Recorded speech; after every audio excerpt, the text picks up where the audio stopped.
할렐루야. 오늘도 하나님께서 넘치는 은혜로 채워주실 줄로 믿습니다. 예수님께서는 눌린 자를 자유케 하시기 위해서 이 땅에 오셨습니다. 우리는 세상을 살면서 세상에 자꾸 눌립니다. 물질에 눌리기도 하고 또 무거운 짐을 지고 가잖아요. 세상 죄를 우리가 짊어질 뿐만 아니라 세상에는 많은 무거운 짐들이 있어요. 이 무거운 짐이 각자마다 우리를 힘들게 하고 압박하고 누르고 있어요. 이것 때문에 때로는 남모르게 눈물을 흘릴 때도 많고 또 한마디에 깊은 상처를 받아가지고 참 이렇게 누구에게 말도 못하고 끙끙 앓으면서 뜬 눈으로 밤을 새우는 그런 일들도 왕왕 있습니다. 그런데 여러분, 예수님께서 이 땅에 오신 것은 이렇게 눌린 자들을 자유케 하기 위해서 이 땅에 오셨다는 거예요.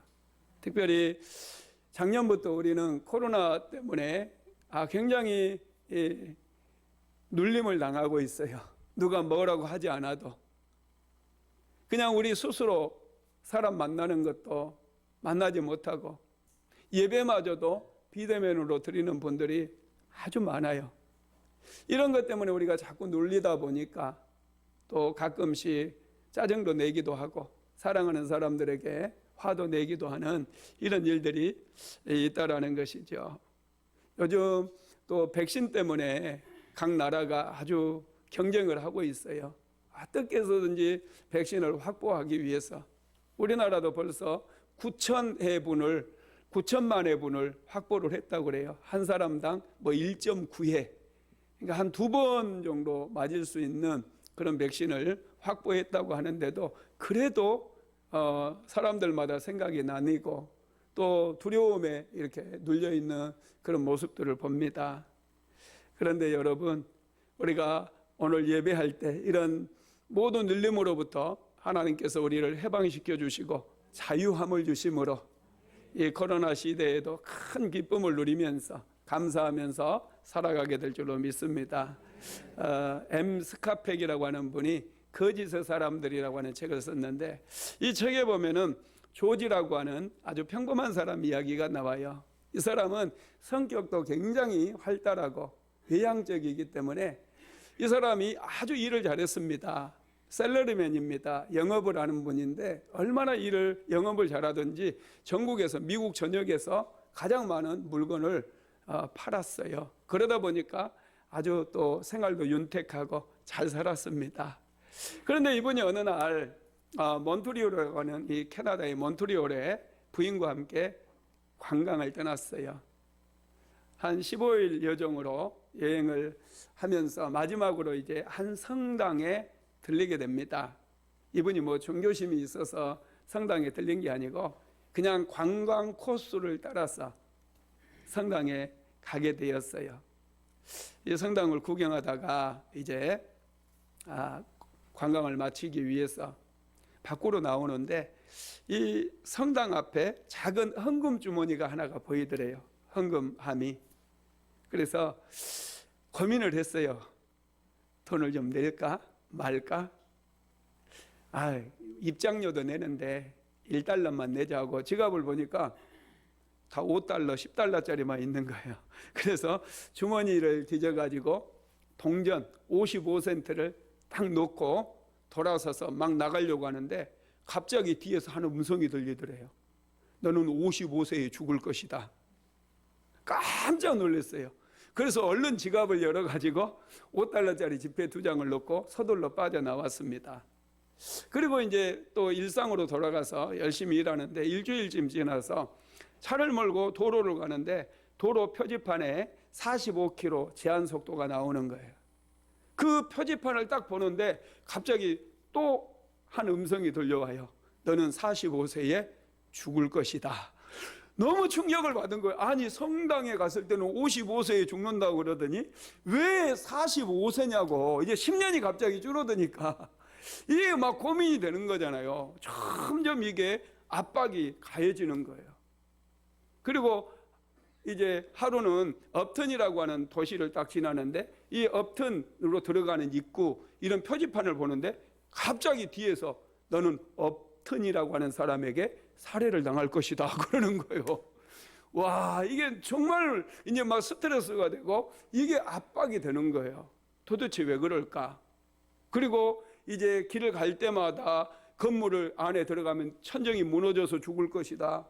늪지대를 지나면 너 저 구덩이에 빠져서 죽을 것이다. 끊임없이 이런 막 음성이 들려오는 거예요.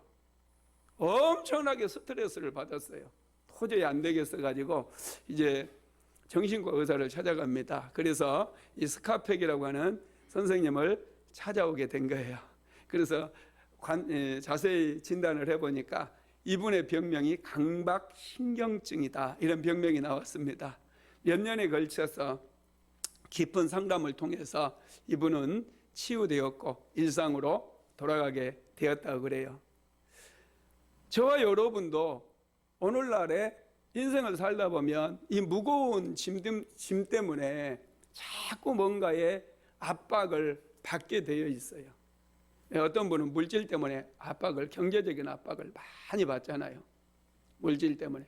그리고 이 관계 때문에, 남편과의 관계, 아내와의 관계, 이웃과의 관계, 이 가까운 사람들과 관계 때문에 끊임없이 우리는 또 압박을 받을 때가 있다는 거죠. 이런 압박들로 인해서 우리가 잠도 제대로 자지 못하고 또 불면증에 걸리기도 하고 또 어떤 분들은 이 알코올에 중독되기도 하고 또 어떤 분들은 게임에 중독되기도 하고 이렇게 아주 고통스러운 삶을 살아가는 분들이 이 대한민국에 굉장히 많아요. 그런데 이런 압박의 문제는 오늘날 우리만의 문제가 아니라 이미 예수님 오시기 전에 수백 년 전에 또는 1000년 이상 전에 이런 압박의 문제는 끊임없이 인류의 역사와 함께 계속되어 왔다는 거예요. 시편 기자는 이렇게 고백을 하고 있는데요. 한번 같이 볼까요? 시편 119편 28절입니다. 나의 영혼이 눌림으로 말미암아 녹사오니 주의 말씀대로 나를 세우소서. 나의 영혼이 눌렸다는 거예요. 무엇인지 모르겠지만 나의 영혼이 무거운 짐에 눌렸다는 거예요. 관계에 눌렸든지 또 물질에 눌렸든지 대적에게 쫓겨다니면서 눌렸든지 엄청난 눌림 때문에 숨도 제대로 쉬지 못하겠고 이 눌림으로 말미암아 내 뼈가 녹아버리는 듯한 그런 고통을 호소하고 있다라는 거예요. 이런 눌림은 우리에게 많은 고난을 줍니다.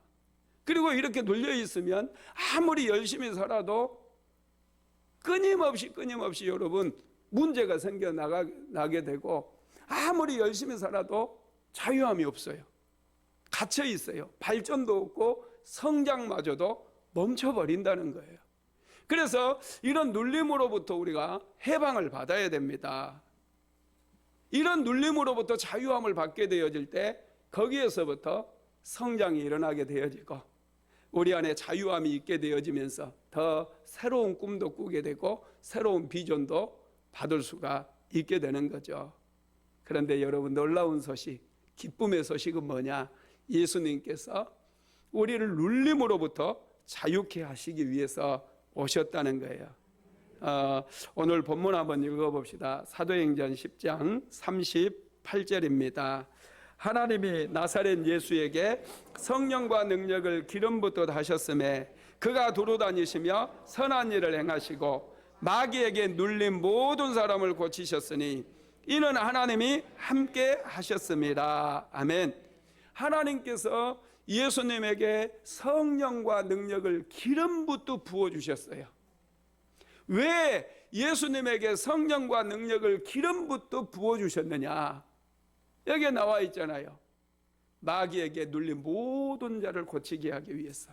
선한 일을 할 뿐만 아니라 마귀에게 눌려서 고통당하고 압박을 당하고 얽매이고 그런 모든 분들을 자유롭게 하기 위해서 예수님께서 이 땅에 오신 거예요. 믿으시기를 바랍니다.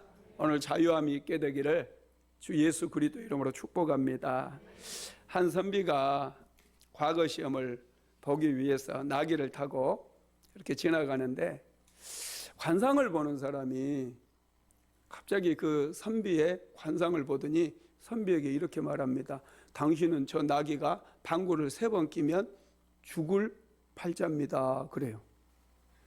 굉장히 기분 나쁘잖아요. 나귀가 방구를 3번 끼면 죽는데 굉장히 기분 나빠가지고 막 그 관상을 보는 사람에게 막 그냥 욕을 하고 그냥 뒤돌아서 빨리 출발했습니다.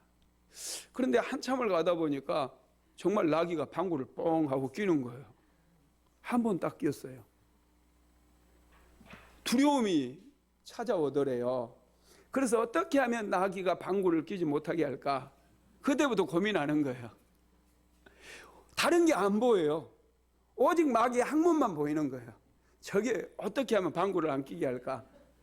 그래서 고민하다가 내려가지고 나귀 항문에다가 돌을 하나 박아놨어요. 그리고 이제 한참 이렇게 가는데 정말 나귀가 이제 방구도 안 끼는 거예요. 한참 갔는데 갑자기 나귀가 2번째 방구를 뻥 끼었어요. 갑자기 막혀있던 가스가 한꺼번에 터져 나오니까 이 돌이 총알처럼 날아가는 거예요. 샤! 선비가 깜짝 놀래가지고 아유 벌써 2번째네, 큰일 났다 이제. 그러면서 아예 큰 돌을 하나 가져다가 그냥 한 번에 다시 박았어요. 그리고 이렇게 가는데 정말 나귀가 방구를 안 끼는 거예요. 저 나귀가 왜 방구를 안 끼지? 이게 또 궁금해지지 않겠어요? 자꾸 이런 생각 때문에 그 관상쟁이가 해주는 그 한마디 때문에 안 되겠는 거예요. 방구가 또 안 끼니까 걱정이 돼요. 그래서 내려가가지고 확인하려고 하는데 그때 나귀가 방구를 뿡 끼워버렸어요. 그러더니 그 돌이 튀어나와가지고요 이마에 맞아 죽었대요. 할렐루야. 여러분, 우리가 어떤 문제, 어떤 눌림이 있게 되면요, 압박을 받게 되면 이게 점점 내가 무엇을 목표로 살아가고 있는지 그 지향점을 잃어버리게 만들고 이 얽매인 것만 보고 우리의 삶의 환경이라든지 삶의 파운드리가 굉장히 좁게 만들어 버린다는 거예요. 그래서 우리가 자유함을 얻어야 될 줄로 믿습니다. 예수님께서는 우리를 자유케 만들어 주시기 위해서 오셨다고 그랬는데 예수님은 어떻게 우리를 눌림에서 해방시켜 주시느냐? 첫째는 눌린 자를 긍휼히 여겨 주심으로 우리를 해방시켜 주십니다. 눌려서 사는 사람들을 불쌍히 여겨요. 마귀에게 눌려 있든지 질병에 눌려 있든지 가난에 눌려 있든지 물질 때문에 눌려 있든지 이런 분들을 예수님께서는 불쌍히 여겨 주신다는 거예요. 자, 시편 18절 한번 같이 보겠습니다. 고아와 압제당하는 자를 위하여 심판하사 세상에 속한 자가 다시는 위협하지 못하게 하시리다. 아멘. 예수님께서는 하나님의 백성들을 압제당하는 자들을 심판해 버리셔요. 그래서 더 이상 우리로 하여금 압박을 받지 않게 하시고 우리로 하여금 자유롭게 살아갈 수 있도록 은혜를 베풀어 주십니다. 그래서 예수 믿으면 은혜고 예수 믿으면 축복인 거예요. 이스라엘 백성들은 애굽에 종살이 하면서 바로의 압제 때문에 엄청난 고통을 당했어요. 바로 왕은 이스라엘 백성들에게 아주 고통스러운 강제 노동을 시킵니다. 그들을 억압했습니다. 그것만이 아니잖아요. 아들이 태어나면 어떻게 하라고 그랬어요? 나일강에 던지라고 그랬어요. 엄청난 압박이 가해 왔어요. 너무너무 고통스러웠어요. 그때 이스라엘 백성들이 하나님 앞에 기도를 합니다. 모세를 찾아왔던 하나님께서 모세에게 뭐라고 그래요? 내 백성이 부르짖는 소리를 내가 들었다고 그러잖아요. 너무 압제 때문에 고통을 당하다 보니까 그들의 조상들의 하나님의 이름을 부르면서 기도했다는 거예요. 그때 하나님께서 모세를 선택하셔가지고 모세를 애굽으로 보냅니다. 이스라엘 백성들을 바로 왕의 압제 가운데서 해방시켜 주시기 위해서 애굽의 10가지의 재앙을 퍼부어버려요. 애굽의 모든 장자들을 다 죽게 만들어버려요. 그리고 그 억압으로부터 해방을 시켜줬어요. 여러분, 우리가 가난의 억압이라든지 질병이라든지 이것은 우리 힘으로 도저히 해방될 수가 없어요. 우리 힘으로 안 돼요. 이 가난으로부터 해방되기 위해서는 가난보다 훨씬 더 큰 막강한 힘을 가진 분이 우리를 해방시켜 줘야 돼요. 실패로부터 해방되기 위해서는 이 실패보다도 훨씬 더 큰 힘을 가진 분이 그것을 풀어줘야 돼요. 그래야지 눌림으로부터 자유함을 얻을 수 있는 거예요. 하나님께서는 강력한 힘으로 애굽의 바로 왕의 힘과는 비교도 안 되는 그 엄청난 그 힘과 능력으로 이스라엘 백성들을 애굽의 압제에서, 억압에서, 눌림에서 자유케 해주셨다는 거예요. 여러분, 그렇습니다. 우리가요, 이 세상에 살다 보면 세상은 우리를 자꾸 눌러요. 세상은 우리를 억눌러요. 우리의 힘으로는 이 세상의 힘을 이길 수가 없어요. 세상의 힘이 여러분 얼마나 큰 줄 아세요? 이 엔트로피의 법칙이라고 하는 게 있어요. 연력학 제2법칙. 엔트로피의 법칙이 뭐냐면 세상의 모든 것은 위로 상승해 가는 게 없대요. 더 내버려 두면 이 책을, 성경책을 내버려 두면 어떻게 돼요? 시간이 지나면서 점점 낡아져서 없어져 버리는 거예요. 이런 마이크도 시간이 지나면 점점 낡아져 가지고 못 쓰게 되는 거예요. 이게 엔트로피의 법칙이에요. 이게 갑자기 내버려 뒀더니 이게 갑자기 사람이 됐어. 이게 거스르는 거예요. 엔트로피의 법칙을 거스르는 거예요. 이게 그런 일이 일어날 수 있어요, 없어요? 없어요. 절대로 그런 일이 없어요. 세상의 힘이 여러분 굉장히 막강해요. 세상의 모든 힘은 다 쓰러지게 만들고 없어지게 만들고 무가 되게 만드는 거, 이게 엔트로피의 법칙이에요. 이 법칙을 거스린다라고 하는 것은 도저히 불가능해요. 그런데 이 엔트로피의 법칙을 거슬러서 더 잘 되어지고 더 자유함이 임하게 되고 더 축복을 받는 역사가 있는데, 이 엔트로피의 법칙의 힘보다도 더 강력한 힘이 임할 때 그런 역사가 일어난다는 거예요. 그게 여러분 하나님의 은혜인 거 믿으시기 바랍니다. 하나님의 은혜는 엔트로피의 법칙과도 비교가 안 되는 큰 힘, 막강한 힘이 있어요. 그래서 하나님의 은혜의 자리에 나오는 사람들은 사람이 더 점점 좋아져요. 원래 사람은요 변질은 돼요. 더 안 좋은 쪽으로 변질은 되는데 변화는 잘 안 일어나. 그런데 은혜 받으니까 이상하게 사람이 더 좋아져. 맨날 술 마시고 방탕하게 살았던 사람이 정신 바짝 차리고 이제는 정말 신실한 사람으로, 하나님의 사람으로 거듭나는 역사가 일어나요. 은혜 받으면 변화돼요. 가난하고 실패하고 맨날 찌질이로 살았던 사람이 갑자기 은혜 받고 나서 무엇이든지 하면 더 잘 되는 역사가 일어나요. 이게 은혜의 힘이, 하나님의 은혜의 힘입니다. 그래서 하나님께서 역사하면 이렇게 눌려있고 세상의 무거운 짐 때문에 고통당했던 이런 사람들이 자유함을 얻고 막 새로운 꿈을 꾸고 새로운 비전을 받게 되는 그런 역사가 일어나는 거예요. 여러분의 자녀들 잘 키우고 싶죠? 우리 부모들의 소망이 있다면 자녀들이 좀 나보다 더 잘 되고 나보다 더 훌륭한 그런 인물로 자라는 거 아니겠습니까?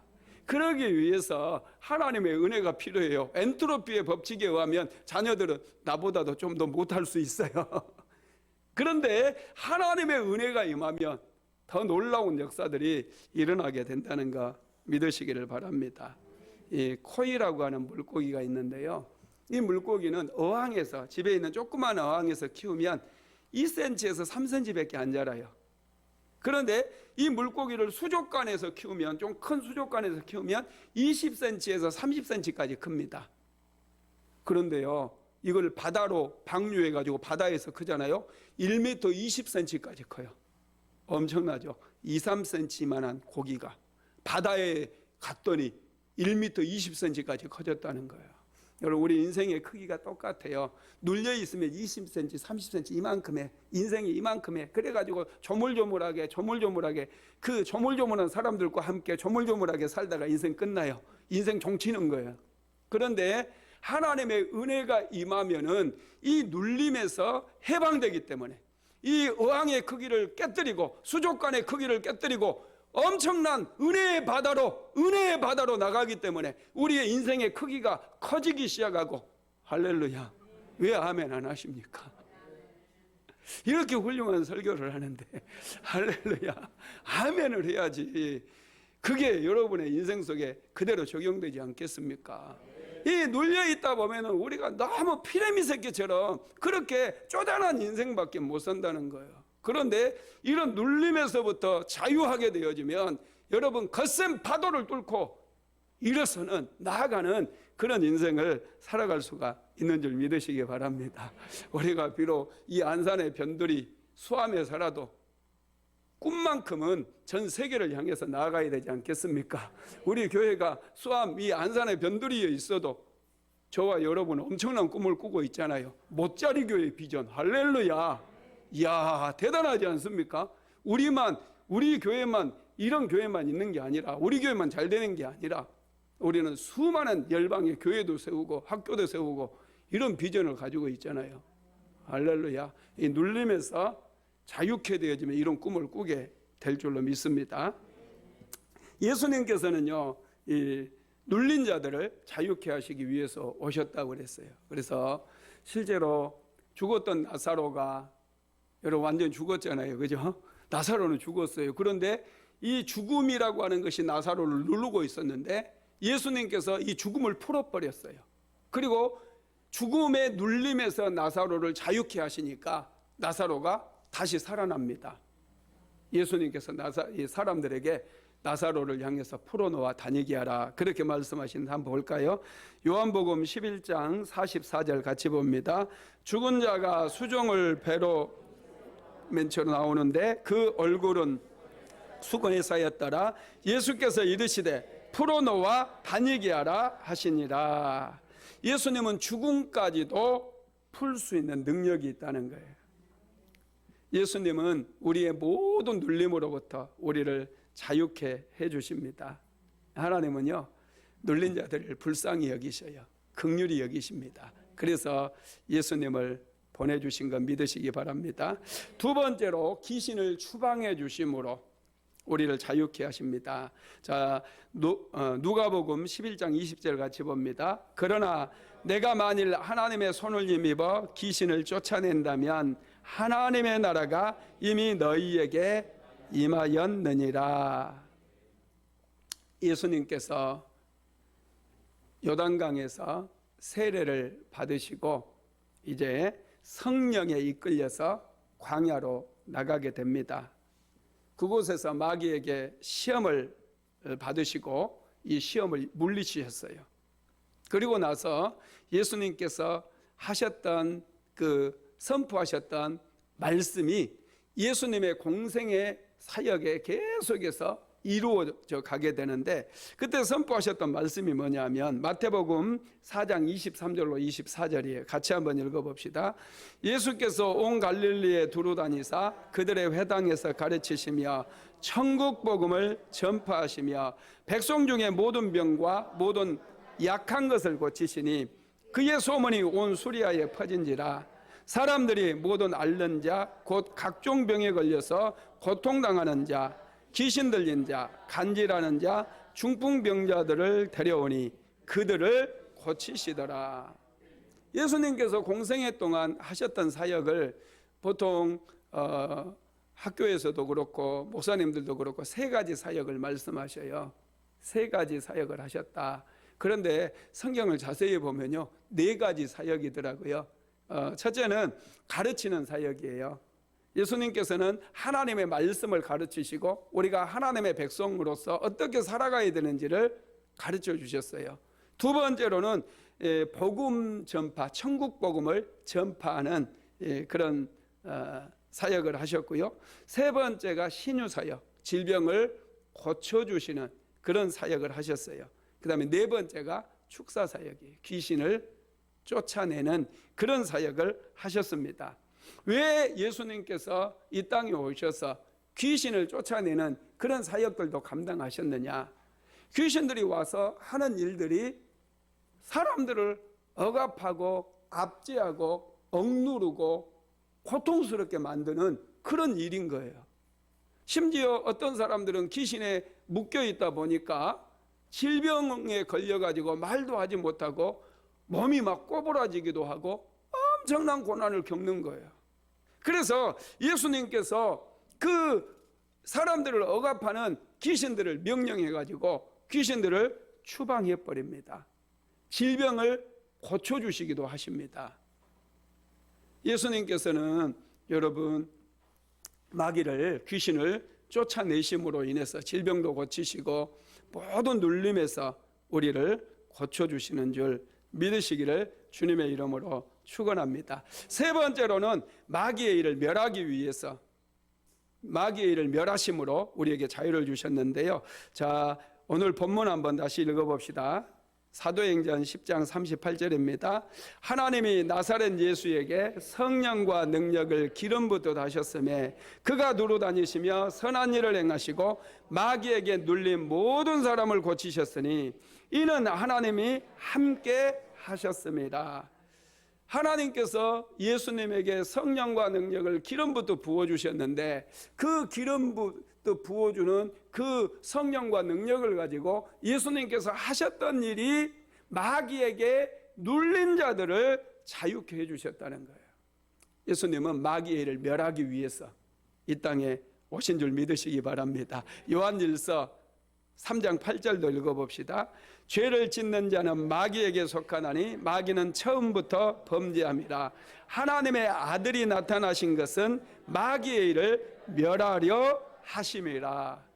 예수님께서 이 땅에 오신 목적이 몇 가지가 있어요. 특별히 우리를 죄 가운데서 구원하시고 우리를 영원한 하나님의 자녀 삼기 위해서 이 땅에 오셨잖아요. 가장 중요한 목적입니다.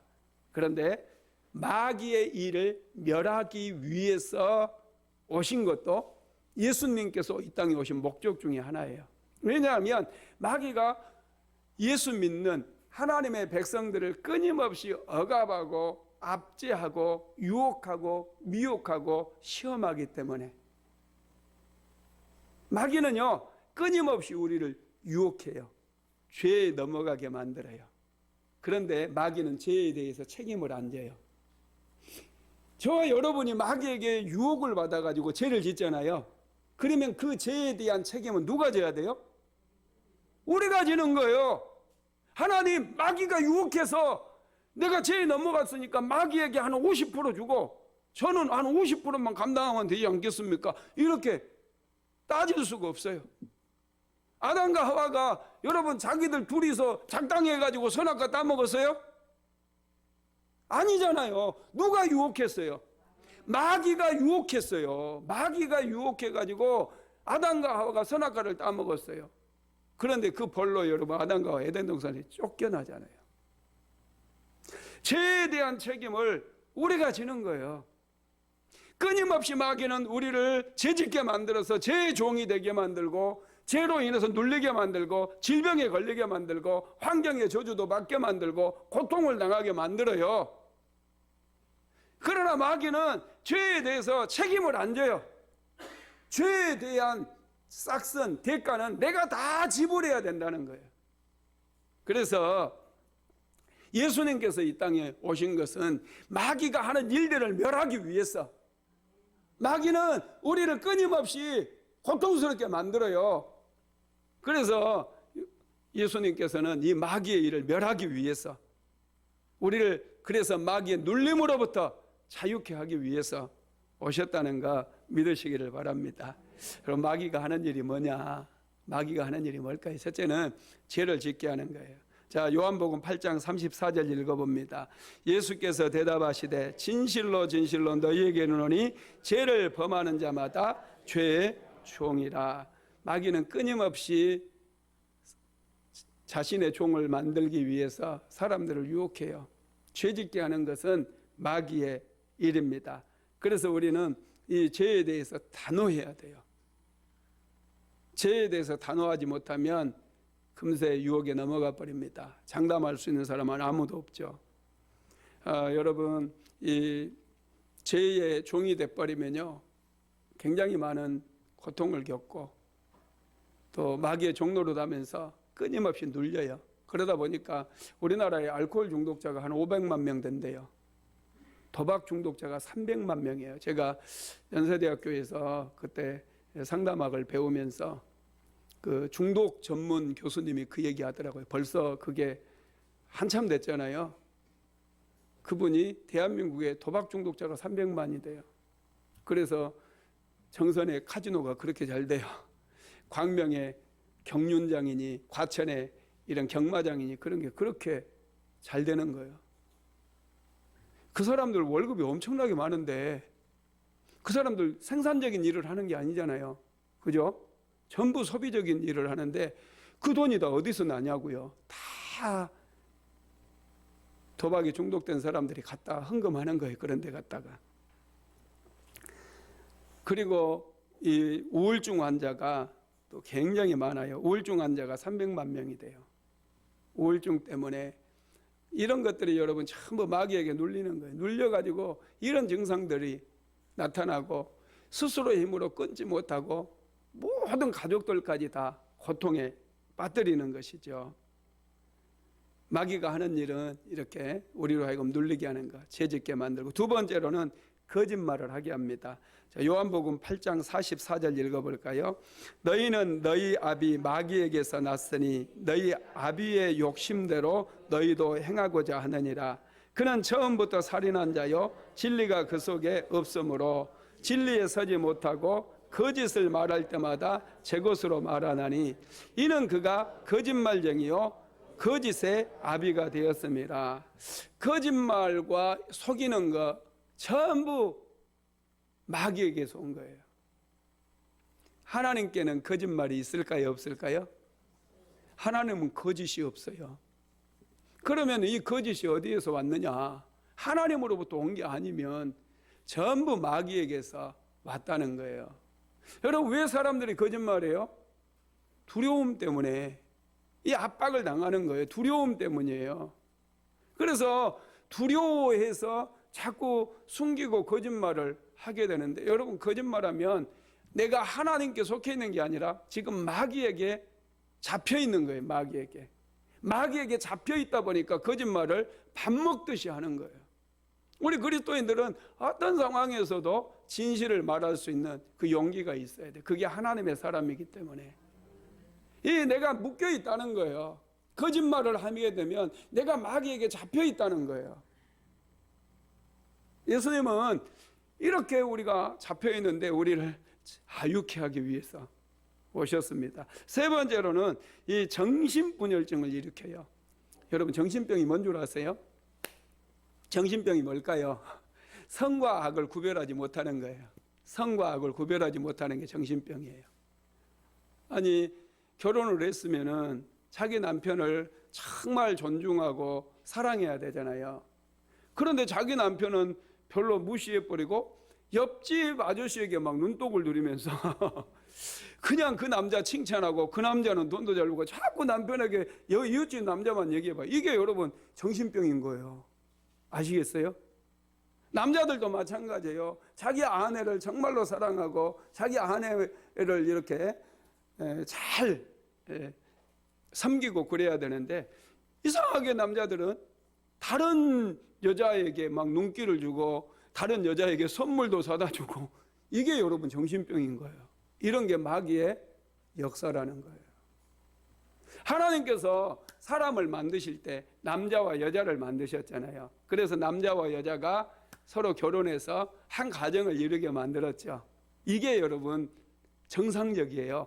그런데 이상하게 동성 연애자들은 남자가 좋대, 여자가 좋아, 자기들끼리 결혼한대. 여러분, 이게 자연스러워요? 자연스럽지 못해요? 자연스럽지 못하죠.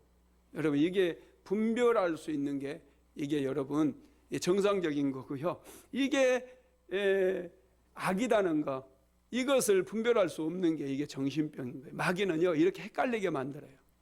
우리를 하여금 지극히 단순한 것인데 이것을 포장하게 만들고 미워하게 만들어가지고 비정상을 정상으로 보게 하고 비정상을 정상인 것처럼 말하게 하고 행동하게 하는 것, 이게 여러분 마귀의 역사라는 거예요. 마귀는 이렇게 우리로 하여금 이 정신분열증을 일으켜가지고 내가 지금 현재 내 삶에서 무엇을 해야 될지, 내가 그리스도인으로 어떻게 살아야 될지 그것을 잘 분별하고 그렇게 살아가야 되는데 마치 예수 안 믿는 놈처럼 그렇게 살게 만드는 거예요. 이게 마귀의 역사예요. 이게 여러분 마귀가 자꾸 정신분열증을 만들게 만든다는 것이죠. 네 번째로 사람의 몸에 질병이 생기게도 만들어요. 마태복음 9장 32절에 보면 귀신이 쫓겨나고 말 못하는 사람이 말하건, 귀신이 쫓겨나니까 말 못했던 사람이 말을 하게 돼요. 말을 못하게 만들었던 게 누구죠? 귀신이에요. 귀신. 쫓아내니까 고쳤었어요. 누가복음 13장 11절 한번 읽어볼까요? 18배 동안이나 귀신에 들려 앓으며 꼬부라져 조금도 펴지 못하는 한 여자가 있더라. 18배 18년 동안이나 귀신 들려가지고 몸이 막 꼬부라지고 조금도 펴지 못하는 한 여자가 있었는데 예수님께서 귀신을 쫓아내버려요. 이 여자의 병을 고친 게 아니라 귀신을 쫓아냅니다. 그랬더니 이 여자가 정상이 돼버렸어요. 그동안 이 여자를 그렇게 꼬부라지게 하고 고통스럽게 만들었던 게 누구죠? 귀신이었다는. 귀신은 이렇게 질병을 일으키기도 합니다. 다섯 번째로 귀신은 더러운 짓을 하게 만들어요. 성경에 보면은 귀신을 가리켜서 더러운 귀신이라고 많이 얘기해요. 더러운 귀신. 누가복음 6장 18절에도 더러운 귀신이라고 그랬고요. 또 마태복음 1장 26절에도 귀신을 가리켜서 더러운 귀신이라고 그랬어요. 여러분, 이 무당들 귀신하고 가까이 있잖아요. 그죠? 무당들은 굉장히 더러워요. 무당들 중에요, 동성애자들이 굉장히 많아요. 알란가 모르겠어. 진짜예요. 무당들 중에 동성애자들이 굉장히 많아요. 왜냐하면 귀신이 더럽거든요. 하나님은 거룩하신 분이고 깨끗한 분이에요. 성결한 분이에요. 그래서 하나님으로 충만하고 성령으로 충만한 사람은 굉장히 거룩함을 좋아해요. 깨끗한 걸 좋아해요.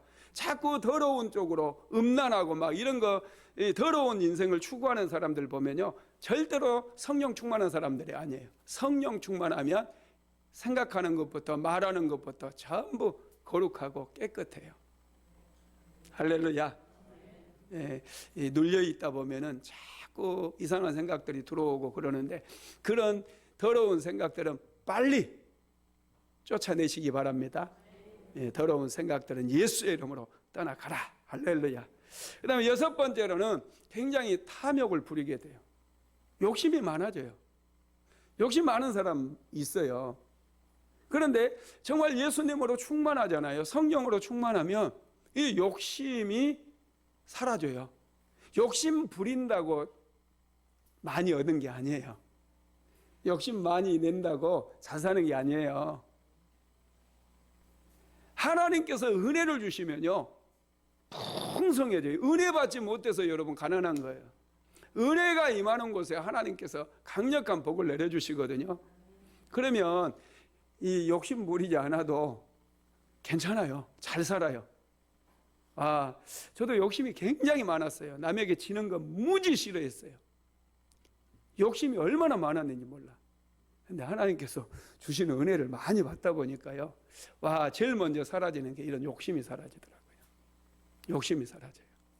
교회 막 1000명, 2000명, 10,000명, 20,000명 부흥 안 해도 괜찮아요. 할렐루야. 저 욕심 없어요. 정말입니다. 아닌 것 같이 보고 그래. 물질에 대해서도요, 욕심이 사라졌어요. 전에는 이 돈 때문에 늘 고민을 많이 했거든요. 그런데 이제 하나님께서 복을 주시니까 이 돈 욕심이 사라져요. 놀라워요. 그런데 더 잘 돼요. 할렐루야. 마귀는요, 만족이 없어요. 자, 요한복음 8장 44절 읽어봅니다. 너희는 너희 아비 마귀에게서 났으니 너희 아비의 욕심대로 너희도 행하고자 하느니라. 마귀는 욕심이 많대요. 그런데 마귀에게 눌려 있으면 그 아비 마귀를 따라서 욕심이 많대요. 그러니까 욕심 버려도 괜찮아요. 할렐루야. 욕심 버려도 더 잘 됩니다. 더 잘 된다니까요. 이게 얼마나 감사한지. 7번째로는 마귀가 역사하면 참소하고 비난하게 됩니다. 요한계시록 12장 10절 한번 읽어봅시다. 내가 또 들으니 하늘에 큰 음성이 있어 이르되 이제 우리 하나님의 구원과 능력과 나라와 또 그의 그리스도의 권세가 나타났으니 우리 형제들을 참소하던 자, 곧 우리 하나님 앞에서 밤낮 참소하던 자가 쫓겨났고, 참소가 뭡니까? 비난하는 거예요. 자꾸 비난하는 분들이 있어요. 이건 마귀의 역사예요. 너무 대통령 비난하지 마세요. 정부 비난하지 마세요. 여러분들이 비난 안 해도 비난해 줄 사람이 꽉 차 있더라고요. 그냥 그러려니 하면서 기도하면서 우리가 살면 은혜가 임해요. 뭐 지금 비난을 왜 합니까? 그거 마귀가 하는 짓인데. 하나님께서 보셔요. 여러분, 비난하면서 성령 충만함 보셨어요? 비난하면서 사랑이 많은 사람 봤어요? 하나님의 성품을 비난하는 사람에게서 찾아본 적이 있어요? 저는 한 번도 찾아본 적이 없어요. 비난하지 마세요. 참소하지 말고요. 비판하지 마세요. 대신에 기도하세요. 눈에 좀 안 좋은 일들이 보이게 되면 그걸 안고 하나님 앞에 나아가서 기도하면 하나님께서 나에게 은혜 주시고 나를 위로해 주시고 나를 축복해 주셔요. 근데 자꾸 비난하면 마귀가 더해. 그렇지 하고 아주 뭐 이상한 것만 자꾸 보게 해요. 세상은 좋은 사람보다 안 좋은 사람이 더 많게 보이는 거예요. 꼼짝도 못하게 만들고. 어떤 분이 그러더라고요. 눈꼴 싫어서 못 보겠어 그래요. 그러다가 그렇게 말하다가 소경되면 어떻게 하려고. 예, 비난하면 안 돼요. 자꾸 우리가 하나님의 사람들은 이 비난하고 비판하는 것보다 정말 위로해주고 격려해주고 축복해주고, 우리에게는 축복의 권세도 있잖아요. 그렇게 살아야 되는데 마귀는 자꾸 눈꼴 싫은 일들만 보게 해가지고 우리 입술로, 거룩한 입술로 막 남을 비난하게 만들려고 그래요. 이건 마귀의 역사예요. 여러분, 하나님은 우리를 이런 마귀의 역사로부터, 7가지의 이런 마귀의 모든 역사로부터 우리를 자유케 해주시고 우리를 해방시켜 주셔서 풍성한 인생을 살아가도록 만들어주시는 줄 믿으시기 바랍니다. 어떻게 우리가 귀신의 이런 눌림으로부터 해방을 받을 수 있느냐? 첫째는 성령의 기름 부음 받아야 되는데요. 로마서 8장 1절로 2절 시작. 그러므로 이제 그리스도 예수 안에 있는 자에게는 결코 정죄함이 없나니 이는 그리스도 예수 안에 있는 생명의 성령의 법이 죄와 사망의 법에서 너를 해방하였습니다. 죄와 사망의 법 아래 눌려있는, 고통당하고 있는 저와 여러분을 예수님께서 생명의 성령의 법으로 해방시켜 주시는 거야. 그래서 성령의 기름 부음이 우리 안에 임하게 되면 죄와 사망의 법이 끝장나고 떠나가고 우리를 압박했던 모든 압제의 사슬들이 다 끊어지는 그런 역사가 일어납니다. 이사야서 10장 27절 봅니다. 그날에 그의 무거운 짐이 내 어깨에서 떠나고 그의 멍에가 내 목에서 벗어지되 기름진 까닭에 멍에가 부러지리라. 아멘. 성령의 기름 부음이 임하니까 모든 무거운 짐이 떠나가고 우리를 묶고 있던 가난의 멍에, 질병의 멍에, 저주의 멍에들이 기름진 까닭에 부러져 버린다는 거예요. 할렐루야. 기름 부음 받아야 될 줄로 믿습니다. 두 번째로는 예수님을 내 인생의 구주로 모셔야 돼요. 예수님은 빛입니다. 빛이 들어오면 어둠은 자동적으로 물러가는 거예요. 그래서 날마다 예수님을 환영하고 인정하고 모셔드리십시오. 그러면 우리는 눌림으로부터 자유케 될 줄로 믿습니다. 세 번째는 귀신은 꾸짖고 명령해야 돼요. 더러운 귀신아 물러가라. 내 삶에서 떠나가라. 명령해야 돼요. 그래야 귀신들이 명령 앞에서 순종하고 떠나가는 거예요. 미국에서 10년 동안 사업했던 한 분이 예수를 믿고 크게 은혜를 받아가지고 신학을 해서 이분이 선교사로 파송이 되어집니다. 일본이 정말 선교하기 힘들잖아요. 일본으로 선교를 가게 되었어요. 그래서 일본에 교회를 세우고 열심히 기도하는데 하루는 한밤중에 한 청년에게 전화가 왔어요. 혹시 거기 교회 줘? 목사님 찾아가서 상담을 하고 싶은데요. 그래서 오라고 그랬더니 이 청년이 12시 넘어서 밤 12시 넘어서 와더래요. 딱 들어오더니 자기를 먼저 소개하는데, 저는 와세다 대학교 다니는 호시몰이라고 하는 사람입니다. 이 말을 끝내자마자 갑자기 목소리가 확 바뀌면서 두꺼운 목소리로, 야 호시몰이, 너 왜 나를 이곳으로 데려와서 힘들게 하냐, 막 딱 그러는 거예요. 그리고 목사님이 깜짝 놀라가지고, 이 선교사님이 깜짝 놀라가지고 등에 딱 이렇게 이 벽에 기대면서, 이게 뭐지, 이게 무슨 시츄에이션이야, 막 이러면서 굉장히 막 두려워했다는 거예요. 그러면서 이제 가만히 있으면 안 되겠길래 어떻게 해야 되지 고민하다가 예수의 이름을 생각해 낸 거예요. 그래가지고, 저기요, 예수의 이름으로 좀 나가주실래요? 딱 그랬대요. 그랬더니, 알았어요. 그런데 그 예수라고 하는 이름만 좀 말하지 말래요? 그런 거예요. 그러니까 이분이 이제 점점 신나잖아요. 예수의 이름이 능력이라는 거 알았잖아요. 그러니까 예수 이름으로 나가. 그랬더니, 알았다니까. 예수의 이름 얘기하지 말라니까. 그래서 선교사님이 다시 딱 정신을 가다듬고, 나사렛 예수 그리스도 이름으로 명령하노니 이 청년에게서 나가라 명령을 내린 거예요. 그랬더니, 어디로 나가요? 그랬대요. 이제 요한계시록에 보면 하나님께서 마지막 날에 이 마귀 다 심판하기 위해서 무저갱을 만들어 놓으셨는데, 그곳으로 가라 그랬더니, 그곳으로 가는 건 맞는데 지금은 때가 아니라 못 가는데요. 그러면 옆에 있는 저 절로 가. 그랬더니 갑자기 청년이 팍 쓰러지면서 귀신이 나가더래요. 그리고 일어났는데 청년이 정상이 돼버린 거예요. 와, 신기하죠. 예수의 이름 앞에 더러운 귀신들은 두려워 떨 수밖에 없는 것을 믿으시기를 바랍니다. 자, 야고보서 4장 7절 읽어봅니다. 그런즉 너희는 하나님께 복종할지어다. 마귀를 대적하라. 그리하면 너희를 피하리라. 마귀는 대적해야 돼요. 예수의 이름으로 마귀는 추방해야 돼요. 귀신들은 예수의 이름 앞에 굴복할 수밖에 없고, 예수의 이름 앞에 두려워 떨며 떠나갈 수밖에 없다라는 것입니다. 말씀을 마무리하겠습니다. 예수님은 성령을 부어주심으로 마귀에게 눌린 모든 사람들을 자유롭게 만들어 주십니다. 우리가 인생을 살아갈 때 많은 무거운 짐이 있어요. 예수님께서는 수고하고 무거운 짐진 자들아 다 내게로 오라고 말씀하셨어요. 지혜로운 사람은 어떤 사람이냐? 이 무거운 짐을 맡길 줄 아는 사람들이에요. 맡겨야 돼요. 능력 있는 분에게 나의 모든 인생의 무거운 짐을 맡겨야 돼요. 자, 빌립보서 4장 6절로 7절 같이 봅니다. 아무것도 염려하지 말고 다만 모든 일에 기도와 간구로 너희 구할 것을 감사함으로 하나님께 아뢰라.